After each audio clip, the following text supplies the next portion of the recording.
राधे। आज मैं आपको जेठ मास में पीपल में पानी देने से क्या क्या फल मिलते हैं, सूर्य देव को 1 लोटा जल चढ़ाने से क्या क्या फल मिलते हैं, इसकी कथा मैं बता रही हूँ। कथा इस प्रकार है, ध्यानपूर्वक सुनिएगा, बीच में नहीं छोड़िएगा, यह अपराध लगता है। एक गांव में एक बुढ़िया रहती थी। वह प्रतिदिन स्नान ध्यान उठकर सवेरे उठ जाती थी और प्रतिदिन स्नान ध्यान करके अपने आंगन को गोबर से लीप कर सूर्य भगवान को जल चढ़ाकर और पीपल में भी पानी दे आती थी। उसके बाद अपना खाना बनाती और सूर्य भगवान को भोग लगाकर तब फिर अपने खाने बैठती थी। इस प्रकार प्रतिदिन करती थी। एक दिन पड़ोसन के यहाँ से गोबर लाने गए। पड़ोसन को बुढ़िया को देखकर जलन होने लगा, ईर्ष्या होने लगी, क्योंकि ये सूर्य भगवान को जल देने लगी थी तो एक सुखी संपन्न धीरे धीरे बुढ़िया हो गई थी।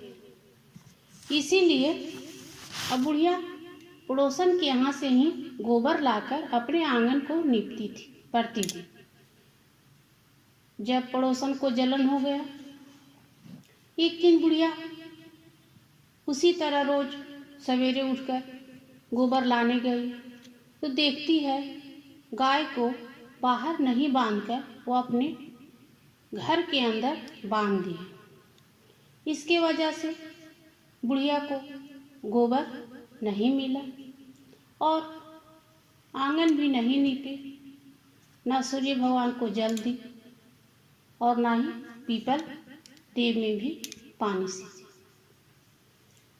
और बिना नहाए धोए खाना बनाए, ना भोग लगाई ना खाना बनाई, उसी तरह पलंग पर लेट गए चुपचाप।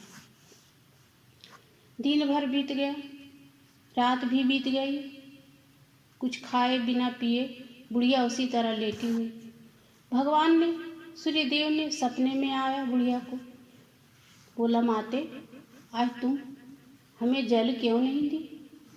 बुढ़िया ने अपना दुखड़ा सुनाया कि मैं पड़ोसन के यहाँ से प्रतिदिन गोबर लाकर आंगन को लीपकर सूर्य देव को जल चढ़ाती थी और पीपल में पानी देती थी। आज पड़ोसन ने गाय को अंदर बांध दी, बाहर बांधती थी तो मैं गोबर ले लाती थी, अंदर बांधी इसलिए मैं गोबर नहीं ला पाई, ना आंगन को लीपी ना आपको जल चढ़ाया। बुढ़िया ने अपना दुखड़ा सूर्य भगवान को सुना दी। सूर्य भगवान उनकी भक्ति से बहुत प्रसन्न हुए और बुढ़िया को वरदान दिया कि जाओ बुढ़िया, मैं तुम्हें एक सुंदर सा गाय दूंगी। इतने में सूर्य भगवान अंतर ध्यान हो गए। बुढ़िया ने सुबह उठी तो देखती है उसके आंगन में द्वारी पर एक गाय बहुत सुंदर खड़ी हुई है। पड़ोसन को और जलन हुआ, उसे देखने आई और बुढ़िया अंदर चली, देखकर बहुत खुश हो गई गाय को। पड़ोसन ने झट से अपने घर से निकलकर बुढ़िया के घर आए और गाय को देखने लगी कि वाह बुढ़िया, आपने तो बहुत अच्छी गाय लाई है। बुढ़िया ने बताया हमें ये शनि भगवान ने सूर्य भगवान दिए हैं। और गाय ने उसी पड़ोसन के सामने सोने का गोबर दे दी। पड़ोसन का लालच हो गया। बुढ़िया अपने घर में थी, इधर ना उधर देखी, कोई नहीं था। झट से अब सोने का गोबर उठाई और अपने घर ले चल गई और अपने गाय का गोबर उस बुढ़िया के गाय के नीचे रख दी। इसी तरह प्रतिदिन करती थी और बुढ़िया को पता नहीं था। एक दिन सूर्य भगवान ने कि आज मैं एक पड़ोसन को मजा चखाते। उस दिन बहुत आंधी तूफान आया और बुढ़िया ने गाय को अपने घर के अंदर बांधी। उस दिन पड़ोसन को गोबर नहीं मिला, इससे और वो व्याकुल हो गई जलन से। उधर बुढ़िया सुबह उठती है तो देखती है उसकी गाय सोने का गोबर दी है। तो बुढ़िया प्रतिदिन अपना गाय को बाहर नहीं बांधती थी और अंदर में ही बांधती थी। इससे बुढ़िया और धनवान हो गई। यह जलन पड़ोसन को देखा नहीं गया। वह दौड़ी दौड़ी राजा के पास गया और बोला, राजा, बुढ़िया के यहाँ जो गाय है वह सोने का गोबर देती है। राजा ने तुरंत सैनिकों को बुलाकर उस बुढ़िया के गाय को लाने के लिए भेज दिया। सैनिकों ने जैसे ही बुढ़िया के घर पहुंची, बुढ़िया खाना खा रही थी। प्रतिदिन की तरह स्नान ध्यान कर सूर्य भगवान को जल देकर भोग लगाकर अपने खाने पर बैठी थी।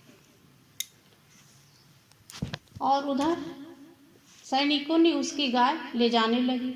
बुढ़िया ने रोई, चिल्लाई, गिड़गिड़ाई कि मेरी गाय न ले जाओ, न ले जाओ, लेकिन एक नहीं सुना सैनिक। बुढ़िया की गाय को ले चल गए। बुढ़िया दुखित होकर वो अपने सूर्य भगवान से प्रार्थना करने लगी कि जो एक सहारा आपने दी थी वो भी राजा ने ले चल गया, मैं क्या करूं। उधर राजा ने गाय को देखकर बहुत खुशी हुआ।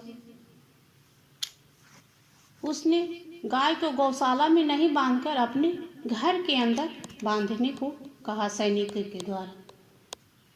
सैनिक ने राजा के घर के अंदर गाय को बांधकर अपने पहरे देने के लिए चले गए। सुबह जब राजा उठता है तो देखता है कि उसका घर पूरा गोबर से भरा हुआ है और बहुत ही बदबू दे रहा है। इससे राजा को बहुत गुस्सा आया और सैनिकों को बुलाकर कहा, इसे जल्दी साफ करो, ये बहुत बदबू दे रहा है। जितना गोबर उठाता उससे और अधिक गाय गोबर दे देती थी। शनि भगवान का कृपा था। उठाते उठाते सैनिकों ने थक गए, फिर भी गोबर साफ नहीं हो रहा था। फिर राजा ने बुढ़िया को बुलाया। बुढ़िया बेचारी आई और राजा के दरवाजे पर आकर खड़ी हो गई। उसने राजा को सारी कहानी बताई कि सूर्य भगवान ने हमें ये गाय दी है, इससे मैं अपना सुखी संपन्न रहती हूँ। आप भी सूर्य भगवान का पूजा करिए और आप भी धन्य धान से भरे रहेंगे। और उसका तुरंत ही गोबर पूरा साफ हो गया, बदबू भी रहित हो गया। बुढ़िया ने राजा को सारी विधि विधान बता दी कि आप भी पूजा करिए। सूर्य भगवान को प्रतिदिन अपने आंगन को नीप कर प्रतिदिन जल दे, पीपल में पानी दे जेठ मास में। राजा को यह बात बहुत अच्छी लगी। सारी प्रजा में ढिंढोरा पिटवा दिया कि सुबह उठकर सभी लोग सूर्य भगवान को जल दे, पीपल में पानी दे, तो सारा राज मेरा सुखी संपन्न रहेगा। इसी तरह ने राजा को भी सूर्य भगवान का फल मिलने लगा और सारी प्रजा सुखी संपन्न रहने लगा। अंत में बुढ़िया ने अपनी गाय लाकर उसी तरह अपना दिनचर्या बिताने लगी। जय सूर्य भगवान की। मेरी कथा अच्छी लगी तो लाइक, शेयर, सब्सक्राइब जरूर करिए। बेल आइकन को प्रेस करें। Thank you.